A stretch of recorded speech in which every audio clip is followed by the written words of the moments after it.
नमस्कार। इस नए विश्लेषण में आपका स्वागत है।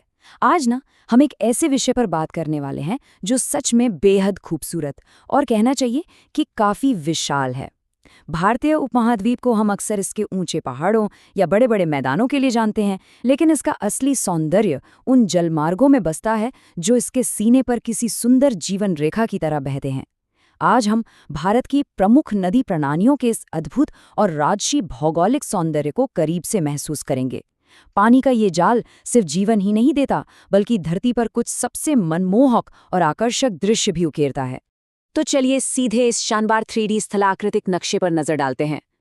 मतलब जरा देखिए इसे। उत्तर की उन बर्फ से ढकी सफेद और भूरी चोटियों से लेकर दक्षिण के हरे भरे परिदृश्यों तक, ये नक्शा हमें बिल्कुल साफ दिखाता है कि कैसे ये नदियां पूरे देश को एक सूत्र में पिरोती हैं। नीले रंग की ये जलधाराएं भूभाग के बीच से गुजरते हुए एक ऐसा चित्र बनाती हैं जो आंखों को सुकून देता है। आज हम इस सुंदर सफर में इन चीजों को कवर करेंगे। पहले सुंदर नदी प्रणालियों का मानचित्रण, फिर राजसी उत्तरी नदियां, उसके बाद पूर्व की जीवन रेखा, फिर पश्चिम की ओर बहने वाला अजूबा और अंत में प्रायद्वीपीय दिग्गज। चलिए आगे बढ़ते हैं। तो हमारा पहला भाग है सुंदर नदी प्रणालियों का मानचित्रण। आगे बढ़ते हैं भाग 2 की तरफ, राजसी उत्तरी नदियां। अब इस नक्शे के उत्तर पश्चिम हिस्से पर गौर करें। ये है सिंधु नदी तंत्र। लेह लद्दाख का वो ऊबड़ खाबड़ लेकिन सच में कितना आश्चर्यजनक रूप से सुंदर भूभाग है ना? उन सूखे और भूरे पहाड़ों के बीच से बहती ये नीली जलधारा बिल्कुल एक जादुई सा दृश्य बनाती है। सिंधु नदी का सफर शुरू होता है महान हिमालय से, फिर ये लेह लद्दाख के उन रास्तों से गुजरती है जो दुनिया के सबसे आकर्षक और कठोर परिदृश्यों में से एक माने जाते हैं। ऊंचे ऊंचे पहाड़ों को चीरती हुई ये खूबसूरत नदी अपनी एक लंबी यात्रा तय करती है और अंत में अरब सागर में जाकर मिल जाती है। वहीं दूसरी ओर महान हिमालय के एक और हिस्से से उभरता है गंगा नदी तंत्र का ये बेहद सुंदर दृश्य। किनारे पर बसे इन भव्य और पवित्र घाटों को देखिए। ये इस नदी के सांस्कृतिक और कहना चाहिए कि आध्यात्मिक सौंदर्य को कितना गहरा बना देते हैं। गंगोत्री से निकलने वाली ये जलधारा सिर्फ भारत की सबसे लंबी नदी भर नहीं है, बल्कि ये करोड़ों लोगों की आस्था का एक जीता जागता केंद्र है। इसे एक अत्यंत पवित्र नदी माना जाता है और घाटों पर होने वाली आरती या अनुष्ठान इसके किनारों को एक ऐसी अद्वितीय सांस्कृतिक सुंदरता देते हैं जिसे शब्दों में बयां करना मुश्किल है। चलिए अब रुक करते हैं भाग 3 का, पूर्व की जीवन रेखा। पूर्व की ओर बहने वाली ब्रह्मपुत्र नदी का ये घुमावदार रास्ता, ये मुझे सच में बहुत दिलचस्प लगता है। जरा सोचिए, एक नदी जो बिल्कुल चमकीले हरे परिदृश्य के बीच से बह रही हो। आंखों को कितना सुकून देता है ये नज़ारा। ये राजसी नदी अपनी यात्रा तिब्बत से शुरू करती है, जहां इसे सांगपो कहते हैं, और जैसे ही ये पूर्वी भारत में प्रवेश करती है ना, ये एक बेहद विशाल रूप ले लेती है। एक हैरान करने वाली बात बताऊं, मॉनसून के दौरान ये नदी इतना पानी समेट लेती है कि इसकी चौड़ाई कई कई किलोमीटर तक फैल जाती है। अपने साथ लाई गई उपजाऊ मिट्टी की वजह से ही इसे असम की जीवन रेखा कहा जाता है। ये पूरे क्षेत्र को एक अद्भुत प्राकृतिक सुंदरता से भर देती है।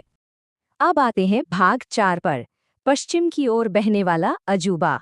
मध्य भारत की तरफ नजर डालें तो एक बहुत ही अद्भुत दृश्य सामने आता है। ये है नर्मदा नदी। यहाँ आप नदी के किनारे की आश्चर्यजनक चट्टानी संरचनाएं और सफेद झरने देख सकते हैं। भारत की उन कुछ प्रमुख नदियों में से ये एक है जो उल्टी दिशा में यानी पश्चिम की ओर बहती है। और ये चीज बहुत ही शानदार तरीके से समझाती है कि नर्मदा नदी आखिर एक भ्रंश घाटी या रिफ्ट वैली से होकर क्यों बहती है। पहाड़ों के बीच आई इस भूगर्भीय दरार के कारण नर्मदा का रास्ता बेहद नाटकीय और खूबसूरत हो जाता है। ऊंची ऊंची चट्टानों के बीच से बहता हुआ पानी एकदम मनमोहक दृश्य बनाता है।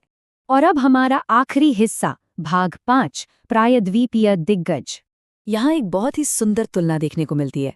जहाँ उत्तर की नदियां बर्फीले पहाड़ों से निकलती हैं और एकदम ठंडी और ऊबड़ खाबड़ रास्तों वाली होती हैं, वहीं दक्षिण की नदियां प्रायद्वीपीय पठार के फैले हुए बारिश से सिंचे हरे भरे मैदानों से होकर गुजरती हैं। और एक हैरान कर देने वाला भूवैज्ञानिक तथ्य ये है कि ये प्रायद्वीपीय नदियां हिमालय की नदियों से भी ज्यादा पुरानी है। जी हाँ, ये एक बिल्कुल अलग तरह की शांति, गहराई और सुंदरता को दर्शाती हैं। दक्षिण के पठारों पर गोदावरी नदी को ऐसे फैले हुए आकर्षक हरे खेतों के बीच से घुमावदार तरीके से बहते हुए देखिए। ये शांतिपूर्ण दृश्य दक्षिण के ग्रामीण परिदृश्य की सुंदरता को कितनी खूबी से दिखाता है। आपको बता दें, गोदावरी प्रायद्वीप की सबसे लंबी नदी है। इसके इसी विशाल विस्तार और गहराई के कारण ही इसे दक्षिण गंगा की उपाधि दी गई है। मतलब दक्षिण की गंगा। ये नाम ही इस बात को एकदम साफ कर देता है कि सांस्कृतिक और भौगोलिक दोनों ही पैमानों पर इस नदी का सौंदर्य और महत्व कितना ज्यादा है। और एकदम सुदूर दक्षिण में बहती है कावेरी नदी। इसे दक्षिण भारत की पवित्र नदी माना जाता है।